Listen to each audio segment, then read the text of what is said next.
सभी लोगों को जय मसीह की। आप लोग मेरा नाम जानते ही हैं, ठीक है। तो पिछली बार हमने क्या सीखा था, यही कि अपने आप को स्वतंत्र जानो और अपनी इस स्वतंत्रता को बुराई के लिए आड़ न बनाओ, परंतु अपने आप को परमेश्वर के दास समझकर एक साथ मिलकर पढ़ेंगे। सबका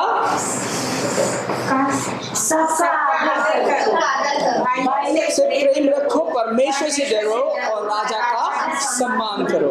आमीन। ये बहुत जरूरी है कि हम किससे प्रेम करें? परमेश्वर से। और आदर और सम्मान किसका करें? सबका। किसका करना है आदर और सम्मान? सबका। बहुत टाइम हम उन्हीं का आदर और सम्मान करते हैं जो हमसे अच्छे हैं हम उनसे अच्छे हैं, जो हमसे बुरा है हम उनसे बुरे हैं। करेक्ट। ज्यादातर व्यवहार सभी लोग ऐसे करते हैं ना, हर धर्म में लोग ऐसे होते हैं, भाई भला करेगा तो भला होएगा, बुरा करेगा तो बुरा होएगा। ये हमने पिछली बार जब मैं आया था आपको बताया था, ठीक है। तो अभी मैं आपको थोड़ा सा न्यूज अपडेट दे देता हूँ क्या हुआ है। अमेरिका के अंदर पिछले एक साल के अंदर जो एक डाटा है जो 2022 का है, इसके अंदर 11,643 ऐसे क्राइम दर्ज हुए हैं जो कि एक दूसरे को नापसंद करने की वजह से है।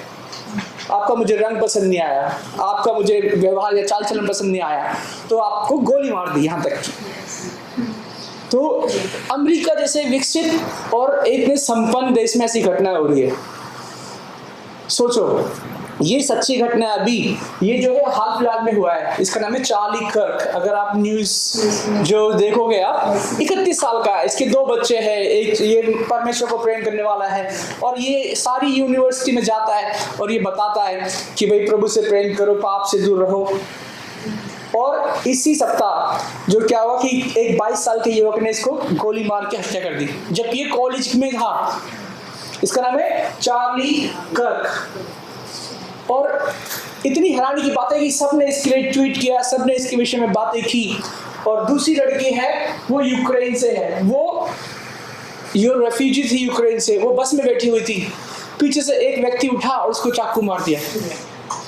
बताया गया कि उसकी दिमागी हालत ठीक नहीं थी। ये एक इंडियन व्यक्ति है, ये सारे अमेरिका के केस हैं। इनको क्या हुआ कि ये एक मोटेल में रह रहे थे, छोटा सा होटल होता है, वहाँ पे रह रहे थे। और क्या हुआ वहाँ पर जाकर के कि ये लॉन्ड्री कर रहे थे, वहाँ पर किसी से बहस हो गई और एक व्यक्ति से इतनी बुरी बहस हुई, उस आदमी ने इसको इतना मारा और इसका सर काट दिया। इसकी पत्नी और इसके बच्चे वहीं पर थे सामने। ये इतने समाचार दुख और पीड़ा से भरे हुए हैं कि इनको देख के हैरानी होती है कि इंसान इतना दयनीय भी हो सकता है। बाइबल बोलते हैं कि यदि किसी के विचार आपसे अलग हैं तो भी आपको उनसे क्या करना है? प्रेम करना है, आदर करना है। तो यदि आप एक दूसरे की बुराई करते या सुनते हैं तो क्या आप परमेश्वर के वचन का पालन करते हैं? नहीं करते। तो लिखा हुआ है कि वचन के सुनने वाले नहीं, वचन के मानने वाले बनो। आमीन। आमीन। क्योंकि यहाँ पर आप सही उत्तर गलत उत्तर देख करके खुश हो सकते हो, लेकिन परमेश्वर जो है एक एक रेशे, एक एक दाने, एक एक बीज, एक एक बाल को जानता है। तो आज हम पुराने नियम से सीखेंगे कि परमेश्वर कितनी मेहनत से जो है अपने लोगों को सिखाने के लिए लेकर आता है। तो इसको हम 2 हिस्सों में सीखेंगे। आज सीखेंगे आधा हिस्सा और अगला हिस्सा हम अगले सप्ताह सीखेंगे। तो ये 10 विपत्तियां जो आई थी, किसके ऊपर आई थी? ये 10 विपत्तियां इस्राएल के ऊपर आई थी, जब फिरौन राजा ने उनको जो मसीह के लोग थे, यहूदी लोग थे, उनको जाने से मना कर दिया। तो हर एक विपत्ति के पीछे एक कारण है, ठीक है। वो ही 10 विपत्तियां क्यों? और ये जो 10 विपत्तियां, 10 की 10 विपत्तियां उन्हीं लोगों पर पड़ी जो प्रभु के पीछे चलने से मना कर दिए। मिस्री लोगों पर, यहूदी लोग इससे बचे रहे। और एक एक विपत्ति आप देखोगे तो इतनी भयानक विपत्तियां हैं, यहाँ तक कि जो आखिरी विपत्ति है 10वीं, फर्स्ट बोर्न की मृत्यु, जो पहला उठा है उसकी मृत्यु। चाहे वो जानवर हो, चाहे वो दास हो, चाहे वो राजा हो, कोई भी उससे अछूता नहीं रहा। कि जो परमेश्वर की आज्ञा नहीं मानेगा वो सीधा मरेगा ही मरेगा। तो इन 10 आज्ञाओं के विषय में हम विस्तार से सीखेंगे अगले सप्ताह। तो आप जरूर आइए और मिस मत करिए, ठीक है। जब ये सारी 10 विपत्तियों के बाद फिरौन राजा ने कहा अच्छा चलो तुम जाओ यहाँ से। जब वो जाने लगे, जाते उसको लगा कि ये इन लोगों ने हमारा इतना नुकसान किया, इनको हम ऐसे जाने देंगे। उस तरफ सारे यहूदी लोग किसके सामने खड़े हो गए? एक समंदर था, लाल सागर, उसके सामने खड़े हो गए। अब सामने समंदर है और फिरौन राजा का मन फिर गया और उसका जो है उसने बोला इनको छोड़ेंगे नहीं। उन्होंने अपनी सेना भेज दी। तो कहते हैं आपने कहावत सुनी होगी कि आगे मौत पीछे खाई, वो कहावत शायद यहीं से है आई है। तो देखोगे आप कि क्या होता है इधर, वो ऐसी स्थिति में थे कि सामने समंदर है और पीछे जो है सेना आ रही है, लेकिन परमेश्वर ने मूसा से कहा तेरे हाथ में क्या है? उसके हाथ में एक लाठी थी। उसने बोला इसी लाठी को तू पानी पर छू मार खच कर और समंदर तुम्हें रास्ता दे देगा। आमीन। तो इसको आप पढ़ते हैं किसमें? निर्गमन की पुस्तक में, ठीक है। निर्गमन की पुस्तक जब आप पढ़ेंगे तो पिछले सप्ताह में 2 बार ऐसा हुआ कि मैं पढ़ते गया, एक बार तो 8 घंटे तक पढ़ते ही रहा, क्योंकि ऐसे होता है ना, आगे क्या हुआ। तो बाइबल ऐसे नहीं पढ़ते क्योंकि भाई हमारा धर्म है या कुछ जानना है। बाइबल में एक जिज्ञासा है कि परमेश्वर ने उसके जीवन में कैसे सहायता की। अभी पीछे जो है सेना आ रही है और आगे जो है समुद्र है, आगे क्या हुआ जानने के लिए उत्सुकता होते हैं ना। तो मैं ये नहीं कह रहा हूँ कि मैं बाइबल बहुत पढ़ता हूँ, लेकिन कभी कभी जब पढ़ता हूँ तो टाइम देखता हूँ 2, 4, 6 घंटे निकल ही गए। अब तो बहुत आसान है ना, कुछ भी आपको दिमाग में अगर जो है जिज्ञासा पैदा हो उसको गूगल में लिखो, अच्छा ऐसे कैसे हुआ होगा। हर चीज के 3-4 अलग तरीके होते हैं। भाई साइंस इसके विषय में क्या कहता है, इतिहास इसके विषय में क्या कहता है, संस्कृति इसके विषय में क्या कहती है, बहुत सारे पहलू होते हैं जानने के लिए। तो मूसा ने रास्ता परमेश्वर की सामर्थ से जो है वहां पर मिल गया। अब यहाँ पे गहरी बात क्या है कि मूसा ने किसकी सुनी? प्रभु की। जब विपत्ति आई तो किसकी सुनी उसने? प्रभु की सुनी। अक्सर बहुत सारी पूरी दुनिया में जो लोग हैं ना आजकल किस में जी रहे हैं? वो कर्जे में जी रहे हैं। जब विपत्ति आती है वो प्रभु की नहीं सुनते, कर्जा ले लेते हैं। जब भी आपके पास विपत्ति आए पहले प्रभु से प्रार्थना करो कि प्रभु क्या कह रहा है। वचन कहता है कि जो मेरे लोग हैं वो देने वाले बनेंगे, उधार लेने वाले नहीं। आमीन। आपको दुनिया को दिखाने के लिए कुछ करने की आवश्यकता नहीं है। और मूसा ये जब इस स्थिति में था तो सोचो परमेश्वर ने उनको 10 जो विपत्तियों से बचा करके 11वीं विपत्ति से बचा करके लेकर आया इधर। और अब इसके बाद क्या होता है? जब वो चलते जा रहे हैं, सारे शत्रु तो नाश हो गए पानी में डूब करके, लेकिन जितने मसीह में विश्वास करने वाले थे वो सब के सब बचे रहे। रात को कैसे चलेंगे वो लोग? वहां पे तो लाइट नहीं होती। रात में प्रभु जो है एक आग का खंभा बना के उनका मार्गदर्शन कर रहा है और वो उसके पीछे पीछे चल रहे हैं। मैं सोच रहा हूँ कि प्रभु इतना महान, इतना विशाल, इतना समर्थी, इतना विश्वास योग्य और इतना चमत्कार करने वाला है। यदि प्रभु आपके सामने ऐसे चले, आपके मन में किसी दूसरे के प्रति बैर भाव उत्पन्न होगा? होगा। साथ वो आग का खंभा बन के आपका मार्गदर्शन कर रहा है। और जब दिन होता है तो दिन में जो है बादल का खंभा बन के आपका मार्गदर्शन कर रहा है। 10 विपत्तियां मिस्र में से छुड़ाया, लाल समंदर से उनको पैदल पैदल चलवाया और रात में आग का खंभा बन के दिन में बादल बन करके उनके साथ साथ चल रहा है। आपको लगता है कि वो किसी भी रीति से प्रभु को अनदेखा कर सकते हैं? कर सकते हैं? हमारे जीवन में तो खैर हम तो कह सकते हैं कि भाई प्रभु आग का खंभा बन के थोड़ी चल रहा है। हम तो सो जाते हैं, मोबाइल देखते रहते हैं, रील देखते रहते हैं, हम प्रभु को कैसे देखेंगे? बाइबल थोड़ी हमारे पास है नहीं ना। बाइबल तो अपने पास फोन में भी है, लेकिन हम बाइबल नहीं देखेंगे। हम देखेंगे रील, कॉमेडी, है तो वो सब चीजें देखेंगे। अब चुनाव हमारा है। ये लोग जो उस समय चल रहे थे इनके अंदर बहुत सारी समस्याएं हुई। आप मानोगे वो क्या बोलते हैं मूसा को? अरे यार मूसा बोर हो गए, यहाँ पे लहसुन की चटनी नहीं मिलती हमको। ऐसे लिखा है। निर्गमन की पुस्तक में प्रभु साक्षात उनके सामने है। वो क्या चल रहा है उनके जीवन में? लहसुन की चटनी, बैर भाव। मुझे समझ ही नहीं आता ऐसा कैसे होता है, और ऐसा लगता है कि ये तो तभी होता होगा, वो लोग तो मूर्ख थे, हम लोग बहुत समझदार हैं। रविवार को कलीसिया में आते हैं और उसके बाद कलीसिया के तुरंत बाद क्या करते हैं आपको पता ही है ना? हमारा जीवन ऐसा होना चाहिए कि यदि कोई दिन में भी देखे तो उसको एक मार्गदर्शन मिले, रात में भी हमारे बारे में सोचे तो उसे प्रभु की झलक मिले। मैं प्रार्थना के विषय में पढ़ रहा था तो वो कहते हैं कि लोग एक दूसरे को जानते हैं, वो टीचर है, वो पुलिस है, वो डॉक्टर है, वो इंजीनियर है, वो पास्टर है। कितने ऐसे लोग हैं जो आपको ये जानते हैं कि ये प्रभु में विश्वास करने वाला है। कोई जानता है ऐसे आपको? तो ये एक बहुत ही विचार करने वाली बात है। पिछले हफ्ता क्या हुआ कि मेरे पूरे हाथ में जो है ऐसे रैशेस, पूरे शरीर पे ऐसे रैशेस आ गए, बहुत खुजली बहुत खुजली। क्या हुआ कि मेरे एक हफ्ते तक क्या हुआ, चाय कॉफी की जगह पे सिर्फ दूध ही पिया गर्म करके। मैंने कहा उससे अच्छा तो दूध ही पी लो, चाय कॉफी क्यों पी रहे हैं ना। तो उससे क्या हुआ कि मुझे सारे शरीर में रैश खुजली, और ये सारी चीजें इतनी लाल। मैं जो है केमिस्ट के पास गया, क्या दवाई उसने दी, करा वो करा, सब कुछ करा। आप मानोगे नहीं कि जब आपके पूरे शरीर में इचीनेस होती है ना, जहां पर पानी टच करता है वो और रैश हो जाता है और खुजली होता है।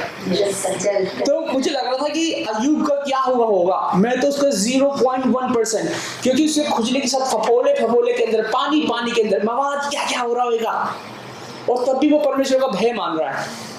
और मैं जो है रात को भी नहीं सो पा रहा हूँ, और मेरे दिमाग में हो रहा है कि क्या है इसका इलाज, कैसे छुटकारा मिलेगा इससे। 2 दिन तक मैं नहाया भी नहीं, क्योंकि जैसे ही मैं एक बार नहाया था तो जैसे पहले इधर हो रहा है, जहां पानी गया वहां सब जगह ही हो रहा है। तो फिर 2 दिन तक नहाया नहीं। अब मैं क्या करूं मैं, तो मैं बहुत बोर हो गया, कहीं गया भी नहीं, नहाया भी नहीं। तो मैंने बोला मैं जो है प्रभु का नाम लेकर के थोड़ा सा बाहर चल के आता हूँ, ठीक है। और जब मैं चलने के लिए गया, ये हमारे घर के पास कैनेडी राम के पास चलने के लिए गया, वहां पर एक विचार परमेश्वर ने डाला। कहते जो शर्म है, जो पाप है, वो तुम्हें सिर्फ तुम्हारे बारे में सोचने के लिए मजबूर करता है। शर्म किसके विषय में आती है? आपको कभी दूसरे के विषय में शर्म आती है? अपने विषय में शर्म आती है ना। पाप किसके विषय में होता है? अपने विषय में होता है। कहते जहां पर पाप और शर्म प्रबल होते हैं, वहां पर परमेश्वर का प्रेम पीछे छूट जाता है। क्योंकि आप अपने आप में, अपनी शर्म में इतने वो हो, अपने पाप में इतने वो हो कि परमेश्वर के प्रेम को हम नजरअंदाज कर देते हैं। तो मैंने बोला इससे क्या होता है। तो मैं वहां पर जो है चल रहा था, और तब जाकर के परमेश्वर का विचार आया कि एक काम कर, तू सिर्फ इस धूप में आधा घंटे टहल ले। आप मानोगे मैं उधर जो है आधे घंटे की जगह पर 1 घंटे रुका, और ऐसे पूरे शरीर से वो जो लाल जो रैशेस थे अपने आप गायब हो गए। ये विचार किसी डॉक्टर ने नहीं दिया, किसी ने भी नहीं दिया। मेरे पास तो दवाई थी, 2 दिन से कहीं गया भी नहीं। उससे भी ज्यादा खतरनाक बात, मजेदार बात, अब देखो इधर गौर से, बात देखो क्या लिखा हुआ है। ऐसे लग रहा है वी, और इधर एक घूम के क्या लग रहा है जय। पूरा नहीं ना वैसे करके। वाओ, मैंने बोला वाओ, प्रभु मेरा नाम ये कह रहा है कि मैं तेरा परमेश्वर उपस्थित हूँ, चंगा करने वाला हूँ। आमीन। कि आज हमारे पास बादल नहीं है, हमें बादल नहीं दिखते। वो बादल किसने बनाए? परमेश्वर ने। और आपको जानकर हैरानी होगी कि बादल के अंदर कोई इंजन है, कोई मोटर लगी है? बादल बहुत हल्के होते हैं। नहीं वो जो परमेश्वर का बादल बहुत हल्का होता है, बादल बहुत भारी होता है, आइस होता है उसके अंदर। तो बर्फ फिर हवा में उड़ती क्यों नहीं है? नहीं, कभी बारिश आती तो थोड़ा सा विज्ञान समझो कि जब आप खाना बनाते हैं तो भाप ऊपर जाती है, गर्म हवा ऊपर जाती है। ठंडी हवा ऊपर नहीं जाती, गरम गर्म हवा ऊपर जाती है। ऊपर जाती है। जब मैं इन बादलों के विषय में सोचा तो मैंने जाना कि हालांकि पानी के अंदर इतना बोझ होता है, इतना भारी होता है। आप जो है 5 लीटर बोतल अपने बैग में रख के चलो। जब हम छोटे थे बाल्टी से पानी भरने जाते थे, वो 5 लीटर बाल्टी भी हमें बहुत भारी लगती थी, क्योंकि वो भारी नहीं थी पर दूरी बहुत थी 1 किलोमीटर चलने के लिए। परमेश्वर भारी से भारी बादलों को भी अपनी सामर्थ्य से ऐसे हवा में उड़ा देता है। आमीन। इसके पीछे साइंस लगा लो, कुछ भी लगा लो। छोटी छोटी बारिश की बूंदें बाढ़ ला देती हैं। आमीन। परमेश्वर की सामर्थ आज भी हमारे साथ, हमारे आसपास काम कर रही है, यदि हम देखना चाहें तो। यदि नहीं देखना चाहेंगे तो जो निर्गमन की पुस्तक में हुआ वो तो आज भी हो रहा है। हम भी छोटी छोटी बातों के लिए झगड़ा, बुराई, ईर्ष्या, बैर भाव, ये सब कर रहे हैं कि नहीं कर रहे? आमीन। तो हमें इन सब चीजों से दूर रहना है। अब जबकि वो चल रहे हैं, वो जो यात्रा थी वो सिर्फ 11 दिन की यात्रा थी। कितने दिन की यात्रा थी वो? 11 दिन। कितने दिन की यात्रा? 11 दिन की। लेकिन उन्होंने लगाए कितने साल? 40 साल। कितने साल? 40 साल। मुझे लग रहा था कि इसको 11 दिन की यात्रा को 40 साल क्यों लगाए? कई बार क्या होता है कि हम लोग अपने हठीले स्वभाव के कारण क्या होता है कि हम चीजें जो 11 दिन में सीख सकते हैं वो 40 साल में भी नहीं सीख पाते। आपको ये निर्णय करना है आपको कैसा व्यक्ति बनना है। आपको चीजों को सहजता से, सरलता से, आसानी से सीखना है, या ढीठ बन के, हट्टी बन के जो चीजें 11 दिन में सीखी जा सकती है उसे सालों साल तक दोहराते रहना है। इसका चुनाव आपके ऊपर है। परमेश्वर ने उनको जो है रोटी दी, मन्ना दिया, पानी दिया, बियाबान में, जंगल में, वीरान में, और उनको 10 आज्ञाएं भी दी। और ये जो 10 आज्ञाएं हैं, कितने उधर विपत्तियां आई थी? 10। और यहाँ पर कितनी आज्ञाएं मिली उनको? 10। जब आप निर्गमन की पुस्तक पढ़ोगे आपको ये जानकर हैरानी होगी कि आपने जगह जगह पे जो है पंडित देखे हैं, पुरोहित देखे हैं, हर धर्म में देखे हैं, हिंदुइज्म में देखे हैं, इस्लाम में देखे हैं, बुद्धिज्म में देखे हैं, यहूदी में देखे हैं, क्रिश्चियन में भी देखे हैं। उन कपड़ों को बनाने के लिए क्या महत्व है ये आपको निर्गमन की पुस्तक में मिलेगा कि आपके कपड़े कैसे होने चाहिए, कमर में क्या बांधा होना चाहिए, गले में क्या लगा होना चाहिए, बाल काटने चाहिए कि नहीं काटने चाहिए। ये सारी विधि और विद्याएं आपको मिल जाएंगी निर्गमन की पुस्तक में। और आपने कभी सोचा है कि बाबा ऐसे ही कपड़े क्यों पहनते हैं? क्योंकि जिसे परमेश्वर ने चुना था उनके लिए उनके कपड़े भी प्रदर्शित करते थे। और ये कहाँ मिल रहा है? निर्गमन की पुस्तक में। कभी विचार ही नहीं आया कि बाबा ऐसे ही कपड़े क्यों पहनते हैं मंदिर में, मस्जिद में, चर्च में, गुरुद्वारे में। उसका जो विवरण है वो लिखा हुआ है निर्गमन की पुस्तक में। तो यदि आप जानना चाहें, यहाँ हम धर्म के विषय में बात नहीं कर रहे हैं, यहाँ पर हम विधि के विषय में बात कर रहे हैं कि आई कहाँ से, बाबा को ऐसे कपड़े क्यों पहनने हैं। अगर उसके पीछे जानना चाहें तो उसके लिए बाइबल पढ़िए आप। आमीन। तो उन्होंने वहां पर हवन की विधि भी, जो वेदी थी, उसको कैसे क्या क्या करना है, वो चीजें सीखते गए, सीखते गए, सीखते गए। और 10 आज्ञाएं, उस 10 आज्ञाओं में ये था। उन 10 आज्ञाओं में क्या क्या लिखा हुआ है? पहली आज्ञा क्या थी? मेरे सिवा तुम्हारे कोई अन्य देवता ना हो। ये पहली आज्ञा है, मेरे सिवा तुम्हारे कोई अन्य देवता ना हो। ये बिल्कुल क्लियर कट सिखाया हुआ है। क्यों? अरे भाई, जो तुमको 10 विपत्तियों से बचा करके, पानी में पैरों पैर चला करके, शत्रु से बचा करके, रात में आग का खंभा बन के, दिन में बादल बन के आपका मार्गदर्शन कर रहा है, क्या आप उसकी मूर्ति बना सकते हैं? नहीं। कोई देवता हो सकता है? नहीं। मूसा ने उसका नाम पूछा, भाई तेरा नाम क्या है? तो प्रभु ने क्या जवाब दिया? मैं जो हूँ सो मैं हूँ। वे यहोवा का जो नाम है वो ये है, ये अशर ये, जो उसने ग्रीक या अरामिक भाषा में जो बोला कि मैं जो हूँ मैं सो हूँ। नाम की आवश्यकता आप लोगों को पड़ती है, मेरा काम तो जग जाहिर है। मिट्टी से बर्तन बनाने वाले को आप कुम्हार बोलते हो, जो इलाज करता है उसको डॉक्टर बोलते हो, जो रिपोर्ट लिखता है पुलिस की उसको पुलिस बोलते हो, जो शिक्षा देता है टीचर। मैं तो सब कुछ करता हूँ, करेक्ट? जो सृष्टि का रचनाकार है उसका नाम क्या ही हो सकता है? वो जो है वो सो है। क्या कोई उसको नाम दे सकता है? नहीं। क्या कोई उसको काम दे सकता है? नहीं। सो वो कहता है कि तुम मेरे सिवा तुम्हारे कोई अन्य देवता ना हो। ये पहली आज्ञा है। तो सोचो, जो उनको विपत्तियों से बचा करके लाया है तो उनको थोड़ा बहुत तो अनुभव होएगा ना।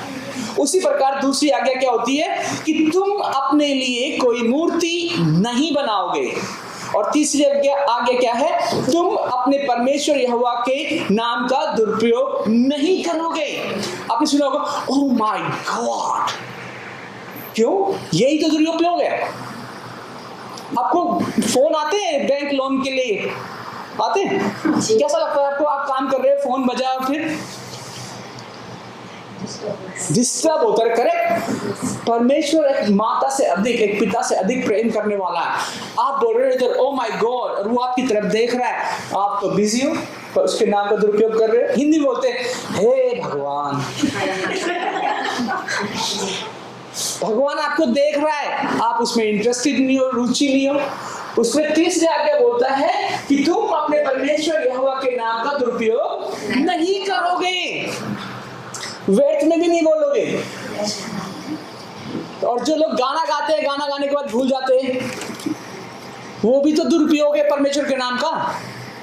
क्योंकि आप यहाँ कह रहे हो कि प्रभु तेरी महिमा हो, और उससे गाना खत्म होने के बाद ही अपनी महिमा लग रहे हो, अपने मेकअप श्रृंगार में लग रहे हो, अपने फोटो सेल्फी में लग रहे हो। किसकी महिमा कर रहे हो? प्रभु की महिमा कर रहे हो आप? लिखा हुआ है तुम अपने परमेश्वर यहोवा के नाम का दुरुपयोग नहीं करोगे। बहुत सारे लोग ये कमेंट करते हैं, अगर तुम जो है इस कमेंट को लाइक करोगे प्रभु तुमको आशीष देगा। आमीन। अरे ऐसे कैसे दे देगा? कमेंट लाइक करने से प्रभु आपको आशीष दे देगा? वीडियो लाइक करने से आपको प्रभु आशीष दे देगा? ऐसे कैसे हो जाता है? और उसके बाद पांचवी आज्ञा क्या लिखा हुआ है? अपने पिता और अपनी माता का आदर करो।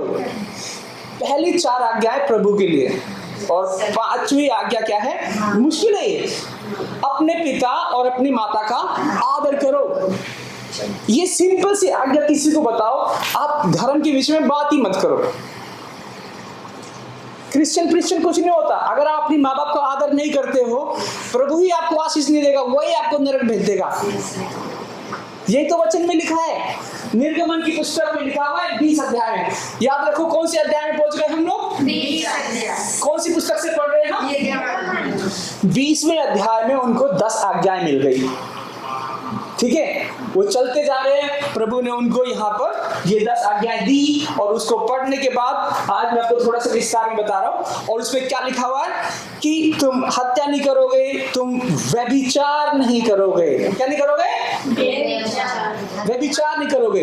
आपको अगर ज्यादा जानने का शौक है तो जाकर पढ़िए निर्गमन उसका 20 अध्याय 1 से 17।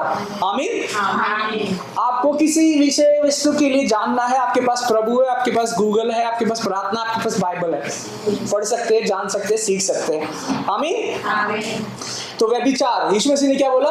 यदि किसी के बारे में आपने देखा, कोई बात नहीं, सोचा, हो गया। ऐसा कोई काम है जो आप एक बार करते हैं? कोई भी ऐसा काम एक बार नहीं करते, आप 2 बार करते हैं। पहले सोचते हैं, और मुझे प्यास लगी है, मैं पानी पीऊंगा, फिर जाके पानी पीते हैं। मेरी बेटी की शादी है, मैं जाके कपड़ा खरीदते हैं। पहले किधर करते हैं? सोच में, फिर कर्म में। तो व्यभिचार प्रभु यीशु ने बोल दिया, ये नहीं कि जब जाकर के आप करोगे। इधर सोचा, एक बार तो हो गया, दूसरी बार जब हो रहा है वो, फिर उसके बाद क्या लिखा है कि तुम चोरी नहीं करना। ये है 8वीं आज्ञा। 9वीं आज्ञा क्या है? तुम किसी के खिलाफ झूठी गवाही नहीं देना। ये सब चीजें क्या है? कोई बुरी बात है? ये किसी को बताओ भाई हम ये मानते हैं, हमारी किताब में ये लिखा है, इसका विरोध कौन करेगा? कोई बोलेगा नहीं तू झूठ बोल। उसके बाद आखिरी आज्ञा 10वीं आयत क्या लिखा हुआ है? तुम्हें लालच नहीं करना चाहिए अपने पड़ोसी की किसी चीज का या विषय का या वस्तु का या जीवन साथी का या संपत्ति का। आप लालच नहीं करते ना? ऐसी कौन सी चीज है आपके पास जो आपने दूसरे के पास नहीं देखी और उसे लिया आपने? सोना, चांदी, कपड़े, लिपस्टिक, फैशन, जूते, सब आपने किसी और को देख के लिया है। समझ रहे हो आप? खुद से बनाया आपने? नहीं। किसी को देखा, अच्छा इस पे ये कलर अच्छा था, इस हीरोइन ने ये पहना था, इस हीरो ने ये पहना था। बिल्कुल नहीं। ये 10वीं आ गया है। तुम्हें किसी व्यक्ति के विषय में लालच करके मेरे पास भी होना चाहिए। सोच के देखो, ऐसी एक चीज आपके पास कौन सी है जो आपने खुद से सोच के लिए है? दूसरे का देख के MTR में जाओगे, फोन में जाओगे, सब जगह पे एडवर्टाइजमेंट क्या बोल रहा है? तुमको तो ये लेना चाहिए, अच्छा रहेगा, ये वाला फोन ले लो, ये वाला कपड़ा ले लो, ये वाला जूता ले लो, सोना ले लो। ये साधारण सी 10 आज्ञाएं हैं और उनको 20वें अध्याय में मिल गई। समझ रहे हो आप? ये 10 आज्ञा उनको सीखने में 40 साल से अधिक का समय लग गया है। मुझे नहीं पता आप में से कितने लोग 40 साल के हैं, लेकिन अब जब 5 साल के थे तब से तो नहीं सीख रहे ना ये। अगर आप 45 के भी हो आज, तो ये आज विषय सोचने वाला है कि आप पागल हो कि आपको दुनिया बोल रही है तू ये ले ले और आप ले लेते हो। घर खरीद ले, ओके, बाढ़ में बह जाएगा। अभी बह रहे हैं कितने लोगों के 7 राज्यों में बाढ़ आई इंडिया में। आप ऐसी कौन सी चीज कर रहे हो जो प्रभु ने आपके विषय में बोली है? बहुत ही गहराई वाली बात है। और जब ये सब कुछ चल ही रहा था, 10 आज्ञा मिल गई उनको। अब हम चलते हैं 32 अध्याय में। कौन से अध्याय में? सीधा 10 से 12 चैप्टर पार करके जाते हैं हम 20वें अध्याय में उनको। अब सोचो, अगर किसी को 20वें अध्याय में ये सारी आज्ञा मिल गई है, थोड़ा बहुत क्लियर होना चाहिए, नहीं होना चाहिए? थोड़ा बहुत तो होना चाहिए, नहीं? कम से कम पहली 4 आज्ञाएं वो प्रभु के विषय में है, बाकी की 6 आज्ञाएं वो हमारे विषय में है। ठीक है, यहाँ पर क्या लिखा है? दूसरी आज्ञा में, तू अपने लिए कोई मूर्ति नहीं बनाना। कौन सा अध्याय है? अब चलते हैं हम 32वें अध्याय में। 32 अध्याय में क्या कर दिया उन लोगों ने?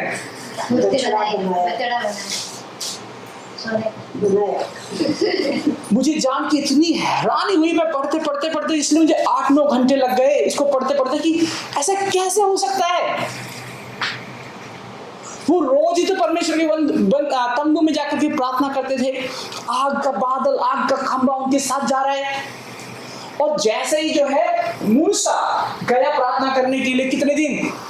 40 दिन, 40 रात, वो नीचे ही नहीं आया। अब लोगों को लग रहा है मूसा तो गया, हमें तो कुछ चाहिए जो हमारा मार्गदर्शन कर सके। जॉन साहब तो गए इंडिया, अभी आप कलीसिया आने की क्या जरूरत है? बाइबल स्टडी करने की क्या जरूरत है? मूसा सिर्फ 40 दिन के लिए गया उधर। लोगों का दिमाग।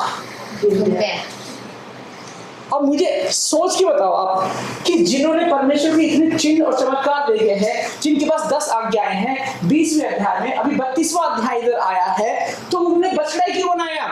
गाय, बकरी, हाथी, घोड़ा, मछली, कुछ भी बना सकते थे। क्यों बनाया? कोई आइडिया, कोई सजेशन? तो जल्दी में सोने का बछड़ा बनाना आसान है? तो ये सब चीजें सोच और विचार करने वाली बातें हैं कि उन्होंने सोने का बछड़ा ही क्यों बनाया है? एक गोल कुछ भी बना सकते थे, है ना? बछड़ा बनाने के लिए तो सींग बनाने पड़ेंगे, हाथ, नाक, मुंह, आंख, सब कुछ बनाना पड़ेगा ना। वो एक चांद का टुकड़ा बना देते, सूरज बना देते, कुछ भी बना देते, सोने की बॉल बना देते, करेक्ट? कुछ भी बना सकते थे।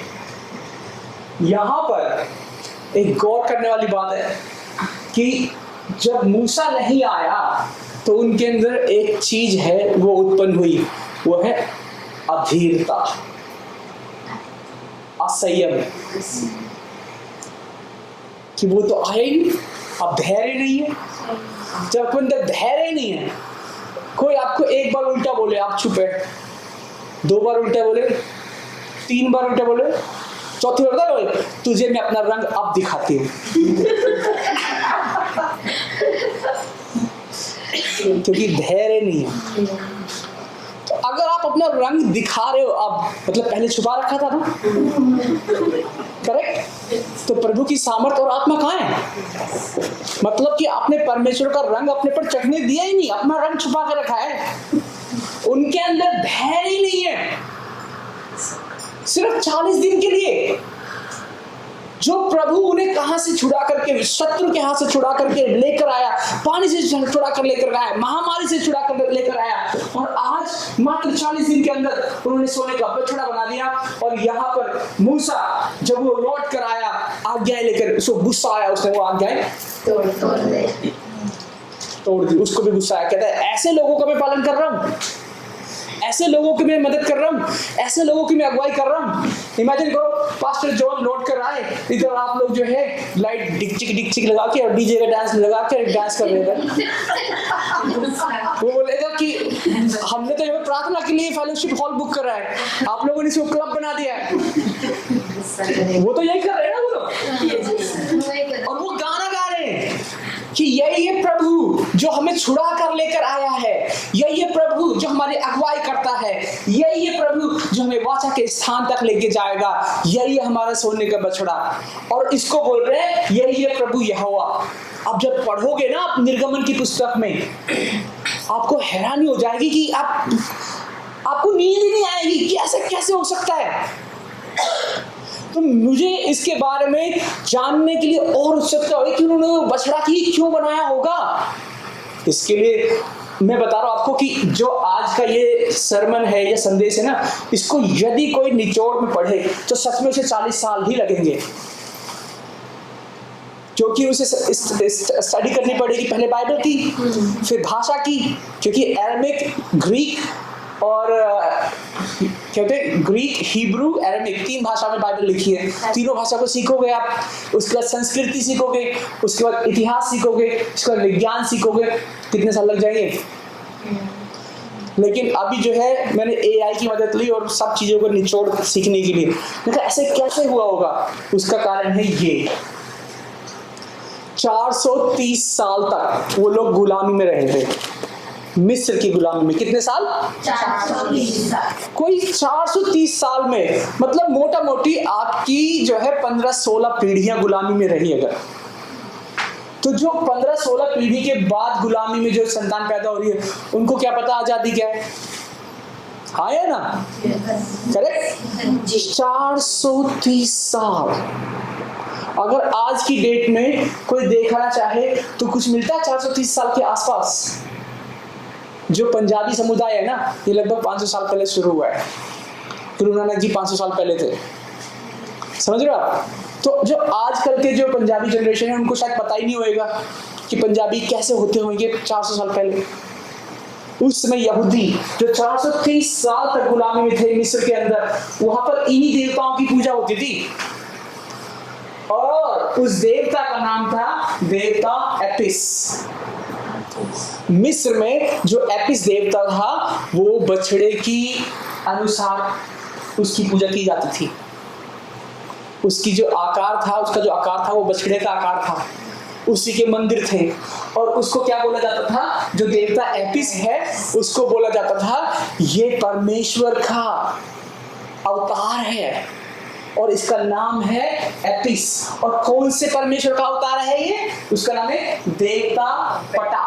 पटा जो महाप्रभु है, उसने अवतार लिया है। किसके रूप में लिया है? एपिस के रूप में लिया है। तो मिस्र में जो है एक बैल को चुना जाता था, जिसको 25 वर्षों तक मंदिर में, पूजा में, आराधना में, परेड में लेके जाते थे वो लोग। तो वो वही देखते थे, वही सुनते थे। संस्कृति, कल्चर उनके मन में इतना हावी हो गया कि उन्होंने परमेश्वर की सत्य को नकार दिया। आपने आज ये कपड़े पहने हैं, किस वजह से पहने हैं? कल्चर, संस्कृति, गहने। अमेरिका की संस्कृति अलग है, आपकी संस्कृति अलग है, हांगकांग की संस्कृति अलग है। संस्कृति कितना गहरा प्रभाव छोड़ती है पता है आपको? वो संस्कृति के बहाव में बह गए। उन्होंने 430 साल तक यही देखा, उसके बाद यहोवा के रूप को उन्होंने एक बछड़े का रूप दे दिया। समझ में आया अभी क्यों हुआ? अब कितनी सारी चीजें ऐसे आप करते हैं, आपकी भाषा, आपके रहन सहन, आपका खान पान किसकी देन है? संस्कृति किसकी देन है? कल्चर। ये बात सही है कि नहीं? तो आप कल्चर के चलाए ज्यादा चलते हैं या परमेश्वर के सत्य के? यही हुआ उन लोगों के साथ। कल्चर में फंस गए वो लोग, और हम भी जो है कल्चर में फंस के ही पाप में फंस रहे हैं। आपने बहुत सुना होगा, अपने आसपास भी देखा होगा। वह विचार क्या है? कल्चर में तो हो रहा है ना, सब कर रहे हैं, हीरो हीरोइन भी कर रहे हैं, हम भी कर रहे हैं, सब कर रहे हैं तो हम भी कर रहे हैं। इसीलिए प्रभु ने क्या बोला मूसा को, अब मैं तुम्हारे साथ नहीं जाऊंगा, अगर मैं गया तो तुम सब मरोगे, क्योंकि परमेश्वर धर्मी है, परमेश्वर पवित्र है। क्या पवित्र और अपवित्र एक साथ रह सकते हैं? उसी की कीमत चुकाने के लिए यीशु मसीह ने अपने आप को बलिदान दिया, क्योंकि उसकी पवित्रता ही सिर्फ छुटकारा दे सकती है। इसीलिए किसी और का बलिदान मान्य ही नहीं है। आमीन। आपको देख के हैरानी होगी कि मिस्र में ऐसा देवता था, उसका नाम था एटिस, और जो अवतार था पटाका। चलिए, अपने आसपास कहीं देखा आपने बैल की पूजा होते हुए? ये तो मिस्र का है। इतनी हैरानी मुझे जब हुई कि अपने देश में भी होता है।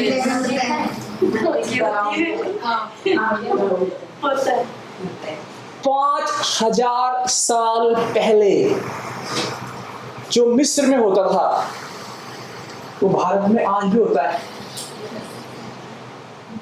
कितनी हैरानी की बात है। आपको नींद आ सकती है, खाना पीना भूख प्यास लग सकता है। जब आप पढ़ते जा रहे हैं, मैं 9 घंटे तक पढ़ते गया, मुझे समझ नहीं आया कि वाओ, कुछ भी नहीं बदला है। जो बाइबल में लिखा है, जो हमारे आसपास हो रहा है, वो बिल्कुल सही है। इसीलिए सोचो, पहले आप मिस्र की सभ्यता पढ़ोगे, फिर यहूदी की सभ्यता पढ़ोगे, फिर भारत की सभ्यता पढ़ोगे, सब में कितना मेल मिलाप है। प्रभु एक सत्य का प्रभु है। आमीन। और शैतान किसका है? झूठ का पिता है, वो झूठ फैलाता है। इसके विषय में नहीं जाएंगे हम, क्योंकि हमारा मकसद किसी को ठेस पहुंचाना नहीं है। लेकिन एक चीज पूरी रीति से जान लेना है कि बैल परमेश्वर नहीं है। आमीन। बैल परमेश्वर नहीं है। और कुछ लोग अगर बहस करना चाहे है तो ठीक है, ये सब जानवर भी तो है। जिराफ का क्या, गधे का क्या है, दूसरे किस्म के बंदरों का क्या। ये एक फोटो लगाइए मैंने इधर गधे की, ठीक है। बहुत सारे जानवर हैं जिनकी पूजा आज भी की जाती है। हाथी है, बैल है, गाय है, बंदर है, कुत्ता है, खरगोश है, सांप है, इनकी पूजा आज भी होती है। एक खास है, मुझे इसके विषय बताइए कि जो फोटो है, गधा जो है बहुत सारी किताबें लेके जा रहा है, इसको देख करके आपके दिमाग में क्या विचार आता है? गद्दा ऐसा गद्दा है ना, ऐसा बोलते पहले हम बोलते थे ना। इस गधे को देख करके क्या विचार आ रहा है? आपके विषय में नहीं पूछ रहे, इसको देख करके क्या विचार आ रहा है कि ये गधा बहुत सारी किताबें लेके जा रहा है, बोझ उठा रहा है, वो सारी ज्ञान की किताबें है, उससे गधे को कुछ लेने देना है? नहीं। ऐसे ही है हमारा जीवन। हम पोथी पढ़ते हैं, ग्रंथ पढ़ते हैं, बाइबल पढ़ते हैं, कुरान पढ़ते हैं, वचन पढ़ते हैं, लेकिन वो बोझ के समान है। क्या उसे हम समझते भी हैं? समझ रहे आप? यदि आप धर्म के पीछे चल रहे हैं, ये तस्वीर है उसका धर्म। ज्ञान बहुत लेके जा रहे हैं आप, समझ कुछ नहीं रहे। अभी समझ में आ रहा है वो गधा कौन है? कौन है? हम नहीं बोलोगे, हम में तो बहुत सारा। अपने विषय में बात करो, कौन है? आपके पास बाइबल है? पढ़ते आप? देखो, इसके पास बहुत सारी किताब पढ़ता ही नहीं। ये फोटो खींच लो, सेल्फी, अगली बार फोटो डीपी ये लगा लो आप,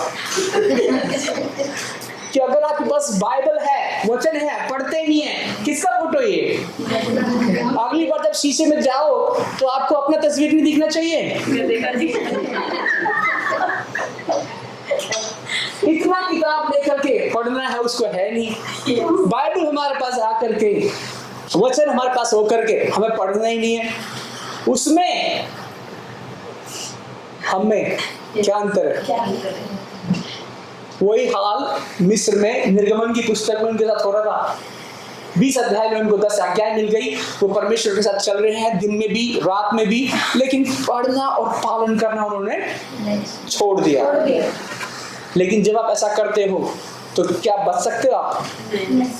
परिणाम तो मिलेगा आपको। उनको भी मिला परिणाम। क्या मिला? उन्होंने बनाया एक नया देवता, उन्होंने किया मूर्ति का निर्माण, उन्होंने की पूजा और उत्सव, और इन सब ने मिला करके क्या हुआ? परमेश्वर का क्रोध उन पर भड़का। जब परमेश्वर का क्रोध उन पर भड़का, क्या परमेश्वर का क्रोध इसलिए भड़का कि परमेश्वर गुस्सा करने वाला है? परमेश्वर गुस्सा करने वाला है इसलिए तो हमेशा क्रोध करता रहता है।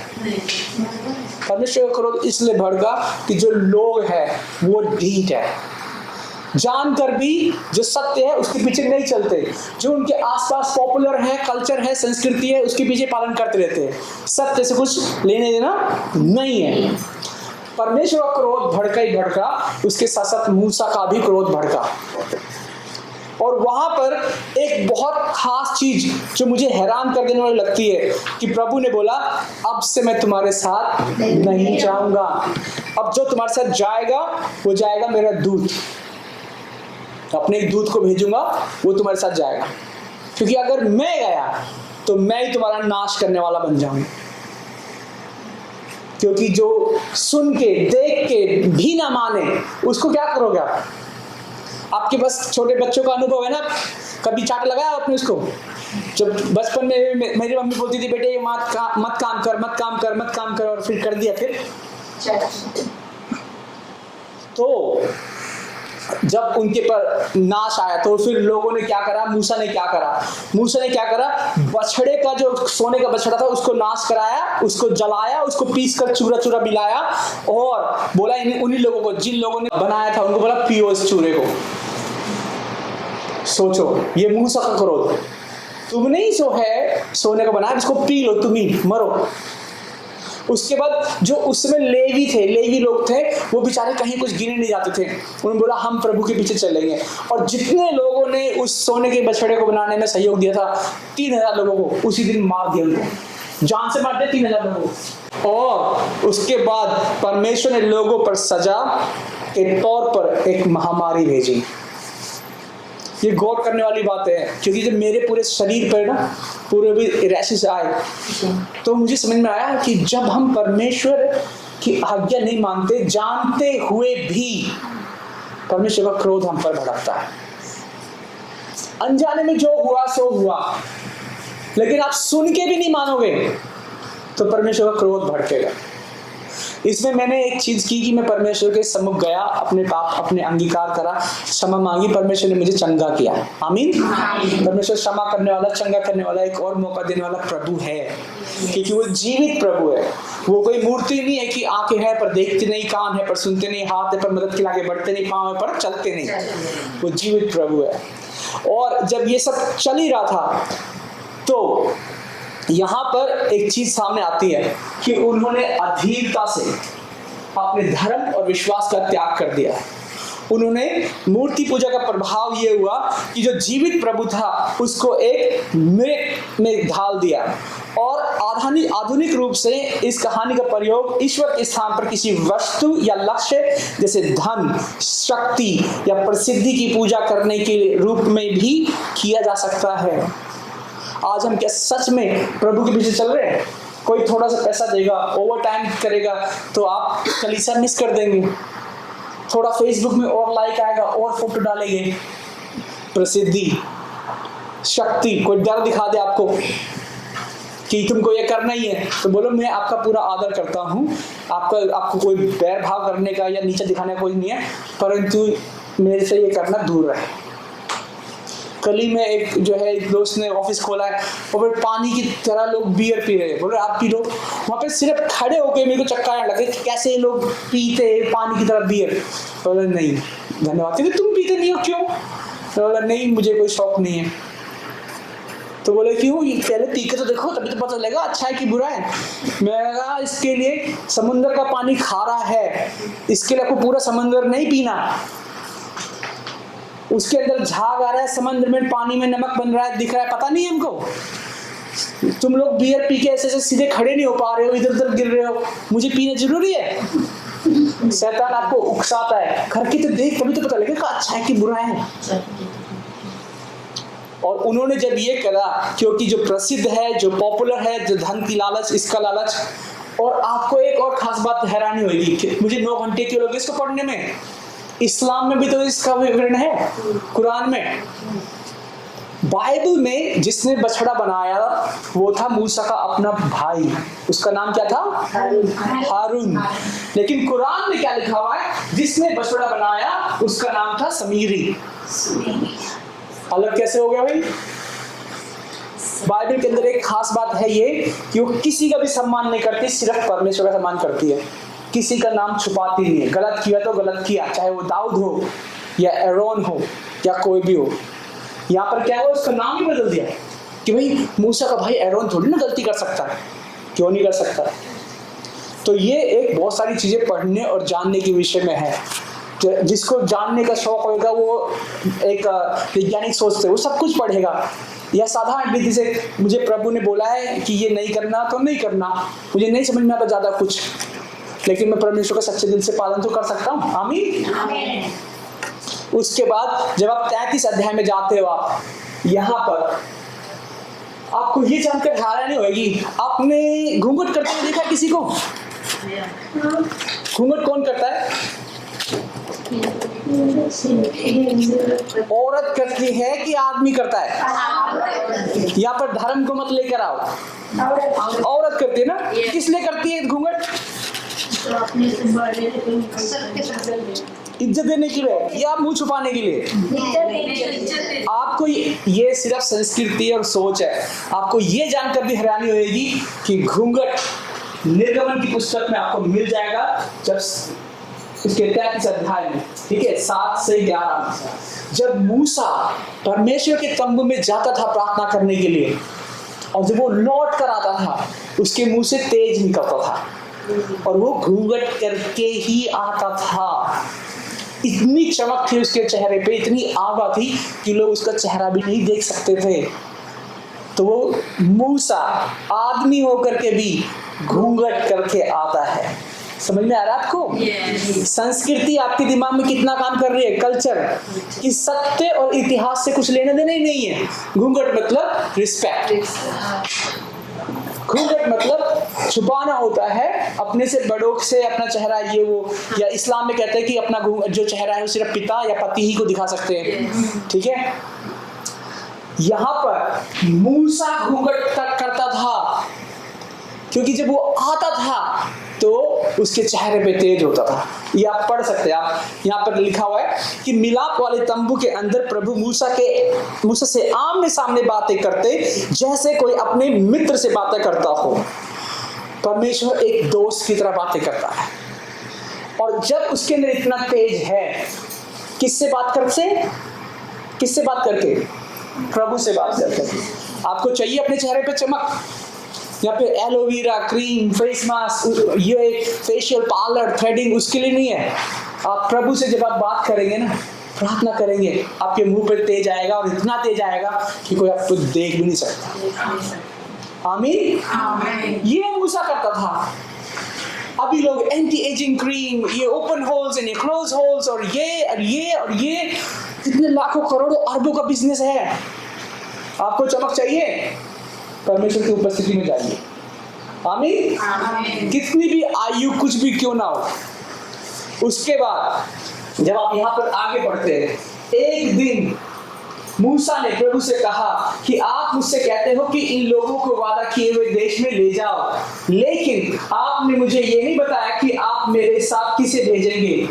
आपने मुझसे कहा मैं आपको नाम से जानता हूँ और मैं आप पर कृपा दृष्टि रखता हूँ। यदि ये सच है कि आप मुझ पर कृपा दृष्टि रखते हैं तो मुझे अपने तौर तरीके बताएं ताकि मैं आपको और अच्छी तरह समझ सकूं और आपकी कृपा दृष्टि का आनंद लेता रहूं। और याद रखें कि ये राष्ट्र आपके अपने लोग हैं। प्रभु ने उत्तर दिया, मूसा, मैं स्वयं तुम्हारे साथ चलूंगा और मैं तुम्हें विश्राम दूंगा, तुम्हारे लिए सब कुछ ठीक हो जाएगा। तब मूसा ने कहा, यदि, इसको साथ मिलकर पढ़ सकते हैं आप, यदि आप स्वयं हमारे साथ नहीं चलते तो हमें इस स्थान में जहाँ जाने दे। मतलब यदि प्रभु आप नहीं तो कुछ नहीं। वहां पर प्रभु ने, उसके पहले पढ़ोगे, कहता कि तुम लोगों ने पाप किया, मैं अपना एक दूत भेज दूंगा। तो मूसा की ये बात मुझे इतनी अच्छी लगी, कहता यदि प्रभु आप नहीं जाएंगे हमें यहीं पे रहने दो। क्यों? क्योंकि यहाँ पर आप हैं। आमीन। मूसा की ये बात, ये मेरी जीवन भर के लिए यही प्रार्थना रहेगी अब कि यदि परमेश्वर की उपस्थिति नहीं है ना, मुझे कुछ नहीं चाहिए। वो कहाँ पर थे उस समय? रेगिस्तान में थे, बियाबान में थे, जंगल में थे। वो कहाँ जा रहे थे? एक वाचा के स्थान में जा रहे थे जहाँ पर नगर, शहर, दूध, दही, शहद, आराम और क्या ही नहीं था वहां पर। लेकिन मूसा क्या कहता है? कहता है यदि आप स्वयं हमारे साथ नहीं चलते तो हमें इस स्थान में से जाने ना दें। यदि प्रभु आपके साथ है ही नहीं, कितनी भी सक्सेस, कितनी भी आशीष कर लो आप, चाहिए आपको? आशीष मिल सकती है, प्रभु खुद ही बोल रहा है, मेरा दूत ले जाएगा आपको आशीष के मार्ग में। चुनाव आज आपका है। आपको मजे चाहिए, आपको आशीष चाहिए, प्रभु कह रहा है मेरा दूत ले जाएगा आपको। या आपको परमेश्वर की उपस्थिति चाहिए? मुझे जवाब नहीं चाहिए, इसका जवाब आप स्वयं तय करेंगे। मूसा यहां पर बोलता है कि यदि आप नहीं तो मुझे कुछ नहीं। कहता है कि यदि आप हमारे साथ नहीं चलते हैं तो कोई कैसे जान पाएगा कि आप मुझ पर और अपने लोगों पर कृपा दृष्टि रखते हैं, क्योंकि हमारे बीच आपकी उपस्थिति आपके लोगों और पृथ्वी के अन्य सभी लोगों से अलग करते हैं। मूसा यही बोल रहा है, एक ही चीज तो अलग है हमारे जीवन में, कि हमारे जीवन में जीवित प्रभु है। और यदि जीवित प्रभु नहीं तो सोना, चांदी, लोहा, लक्कड़ किस काम का? मूसा ने सिर्फ यही प्रार्थना करी कि प्रभु मेरे जीवन में आपकी उपस्थिति हो, मुझे कुछ नहीं चाहिए। सोने के बछड़े को चूर चूर करके उसने फेंक दिया। हम क्या करेंगे? अगर सोने का कुछ है तो उसको तो रख ही लेना चाहिए। ये मुझे विश्वास करते हुए परमेश्वर में लगभग जो है 30 साल के आसपास हो गए, लेकिन आज तक ये समझ नहीं आई मुझे कि परमेश्वर की उपस्थिति परमेश्वर की आशीष से ज्यादा कीमती है। ये मुझे अभी समझ में आया। पिछले हफ्ते जब मैं पढ़ रहा था, मेरे सारे शरीर में रैशेस आ गए। मैंने सोचा कि क्या करूँगा, कैसे ये वचन सामने आया। मैं बाइबल कितने साल से पढ़ रहा हूँ, पर कभी ये वचन सुना ही नहीं, समझा ही नहीं, दिखा ही नहीं मुझे। कहता है यदि आप स्वयं हमारे साथ नहीं चलते तो हमें इस स्थान में से जाने ना दें। हम लोग क्या करते हैं? जैसे आमीन बोला, आंख खोला, चलो काम शुरू करते हैं। मूसा क्या बोलता है कि मैं प्रभु आप में इतना खो जाना चाहता हूं कि बस आप ही चाहिए, मुझे नहीं चाहिए वाचा का स्थान, नहीं चाहिए मुझे कोई और आशीष। मुझे पहली बार ऐसे हुआ है कि मैं बाइबल पढ़ते मेरे 9 घंटे निकल गए, मुझे पता ही नहीं चला। मैं ये देख के हैरान हूं कि वो लोग कैसे भटक रहे हैं संस्कृति में, रीति में, रिवाज में, और उन तमाम चीजों के बावजूद मूसा कह रहा है मुझे सिर्फ और सिर्फ परमेश्वर की उपस्थिति चाहिए। आमीन। उसके बाद ये कुछ चीजें हमें मूसा से देखने को मिल सकती है। कहता है उसकी उपस्थिति के बिना शांति नहीं है। क्या आपके जीवन में शांति है कि नहीं है? आशीष हो सकती है, शांति है कि नहीं है ये अलग बात है, क्योंकि शांति परमेश्वर की उपस्थिति में है।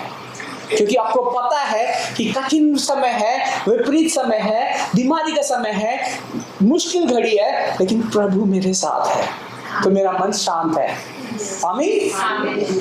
हमारे घर में अभी शादी पार्टी का माहौल चल रहा है, आगे एंगेजमेंट है, घर में बहुत सारी आशीष है, अच्छा बड़ा काम है, लेकिन हर कोई व्यस्त है, किसी को फोन में बात करने का समय नहीं है, सब चीज तैयारी में लगे हुए हैं। सवाल यह है कि आपके पास आशीष है या शांति है? बिना शांति के आशीष मिल सकती है, हमने बाइबल में पढ़ा है। उसके बाद कहता है मूसा रेगिस्तान के बीच में खड़ा था, शाब्दिक और आध्यात्मिक दोनों रूप से। लोगों ने अभी अभी सोने के बछड़े की मूर्ति बनाकर ईश्वर के विरुद्ध विद्रोह किया था। अब उनका भविष्य अनिश्चित लग रहा था। किसी भी गहरे तनाव के इस क्षण में मूसा एक साहसिक अनुरोध करता है। यदि ईश्वर की उपस्थिति उसके साथ उसकी मंजिल तक नहीं जाएगी, तो मूसा कहता है वो बिल्कुल भी नहीं जाना चाहेगा। आमीन। अगली बार जब आप प्रार्थना करो ना, ऐसे पब्लिक स्पेस में नहीं, जब आप आपके घर में हो, पर्सनल स्पेस पे हो, बेड में हो, तो ये प्रार्थना करो कि प्रभु मैं आज आपको सुनना चाहता हूँ या सुनना चाहती हूँ, जो भी है। आप सिर्फ ये बोल के ना आंखें बंद करके सो जाओ, नींद आएगी आने दो, कोई दूसरा विचार नहीं, कोई दूसरा फोन नहीं टच करना, कि प्रभु मुझे आपको ही सुनना है। यदि आप ही मुझसे नहीं बोल रहे हो तो पास्टर का प्रचार करना व्यर्थ, मेरा बाइबल पढ़ना गधे के समान व्यर्थ, क्योंकि परमेश्वर आपकी उपस्थिति नहीं है। और जब परमेश्वर की उपस्थिति आपके जीवन में आएगी, आपके मुख पर भी तेज होगा। घूंघट की शुरुआत वहीं से हुई थी कि जब जब मूसा जो है प्रार्थना करने के लिए जाता था, लौट कर आता था, उसके मुंह पे इतना तेज होता था कि कोई इसको देख ही नहीं सकता है, तो वो घूंघट कर आता था। अगली बार जब आप बादल को देखो तो आपको याद आना चाहिए परमेश्वर की उपस्थिति। अगली बार किसी को घूंघट में देखो तो आपको पता होना चाहिए इसका असली कारण कहाँ से शुरू हुआ था। आमीन। और जब आप प्रार्थना में जाओ तो आमीन का मतलब ये नहीं कि आंखों खोले काम शुरू। प्रभु जब तक आप नहीं बोलेंगे मैं आंखें खोलूंगी नहीं। खासतौर पर सोने से पहले आप प्रार्थना कर सकते हैं। अगर परमेश्वर ने कुछ बोला तो ध्यान से सुनो, नहीं बोला तो मीठी नींद तो आएगी। ठीक है। उसके बाद हम क्या कहते हैं, देखते हैं कि शांति योजना को जानने से नहीं आती, इस बात को जानने से आती है कि वह हमारे साथ है। आमीन। आमीन। आमीन। आमीन। शांति योजना को जानने से नहीं आती, इस बात को जानने से आती है कि वह हमारे साथ है। आमीन। प्रभु ने क्या वादा किया, मैं तुम्हें कभी ना छोड़ूंगा, कभी ना त्यागूंगा। जब नए नए हांगकांग में आते हैं, जब मैं बाइक चलाने के लिए जाता हूँ कभी कभी ग्रुप में, तो जब मुझे पता तो कि यहाँ जाना है, लेकिन जब मैं दोस्तों के साथ जाता हूँ, कोई और लीड कर रहा होता है, मुझे कोई टेंशन नहीं होती, आराम से पहुँच जाएंगे। लेकिन जब खुद जाना होता है ना, तो बहुत बार जो है मेरे पास नक्शा होते हुए भी मैं गलत इधर उधर भूल जाता हूँ। ये सामर्थ्य होती है किसी के साथ होने से और किसी के साथ नहीं होने से। जब कोई साथ नहीं है, भटकने के चांसेस ज्यादा है, लेकिन जब प्रभु साथ है तो शांति तो है ही, वो भटकने भी नहीं देगा। आमीन। आमीन। ये मूसा के जीवन से हम सीख सकते हैं, क्योंकि जहां उनकी उपस्थिति होती है वहां हमेशा जीवन, उद्देश्य और शांति होती है, चाहे वो रेगिस्तान ही क्यों ना हो। आमीन। ये मूसा के जीवन से सीख सकते हैं हम। अब जाकर का वो पता लगेगा क्यों जो है मूसा को प्रभु का दोस्त कहा जाता है। और यीशु मसीह कहता है मत्ती 16:26 में, साथ में भी पढ़ सकते हैं, यदि कोई सारा जगत प्राप्त करे परंतु अपनी आत्मा खो दे तो उसे क्या लाभ। इसी सवाल के साथ हम प्रार्थना में जाएंगे और अपने आप से प्रश्न करेंगे। आमीन। चलिए प्रार्थना करते हैं। महान पिता, हम आपकी उपस्थिति में आते हैं, प्रार्थना करते हैं। परमेश्वर, बहुत बार हम संस्कृति, कल्चर और हमारे आसपास की वजह से हम भटक जाते हैं, लेकिन जो प्रार्थना, जो बात मूसा ने कही कि परमेश्वर यदि आपकी उपस्थिति नहीं तो हमें ऐसी आशीष भी नहीं चाहिए। परमेश्वर, यदि आपकी सहमति नहीं तो हमें ऐसा मार्ग भी नहीं चाहिए। परमेश्वर, आज हम अपने पापों से मन फिराते हैं, आज हम अपनी बुरी चाल से मन फिराते हैं, आज हम अपनी बुरी आदतों से मन फिराते हैं, आज हम अपने उस भटकने से मन फिराते हैं। परमेश्वर आज हम प्रार्थना करते हैं कि आज आपके सत्य को हम जाने, क्योंकि आपका वचन कहता है कि यदि हम पूरा जगत भी प्राप्त कर ले अपने प्राणों को खो दे तो क्या लाभ। पिता आज हम सिर्फ आपको पाना चाहते हैं। हम प्रार्थना करते हैं परमेश्वर आपकी वो पवित्र अग्नि हमें छुए, हमारे जीवन को पवित्र करे परमेश्वर, हमारे जीवन से अंधकार जाता रहे परमेश्वर, चाहे हमें कठिन विपरीत विषम परिस्थिति में क्यों ना जाना पड़े परमेश्वर, परंतु तेरी उपस्थिति हमसे अलग ना होने पाएगा परमेश्वर। आज हम अपने पापों अपराधों से हम क्षमा मांगते परमेश्वर, और यदि आपका अनुग्रह और दया हम पर प्रकट होने पाए परमेश्वर, और परमेश्वर अपने लोगों को अपना आत्मिक शारीरिक मानसिक तमाम चीजों से परमेश्वर आप चंगाई दे परमेश्वर, होने देगी तेरा अनुग्रह हम पर प्रकट होने पाए परमेश्वर। एक बार फिर से हम अपनी ढीठता और अपनी मूर्खता के लिए हम क्षमा मांगते परमेश्वर आप हमें शुद्ध करें, और इन तमाम चीजें जो भटकने भरमाने वाली हमारे आसपास है परमेश्वर उनसे आप शुद्ध करें। प्रभु यीशु मसीह आपकी दया हम पर होती रहे, आपकी समर्थी और पवित्र नाम से इस प्रार्थना को करते हैं, जैसे सुने और ग्रहण करें। आमीन आमीन आमीन।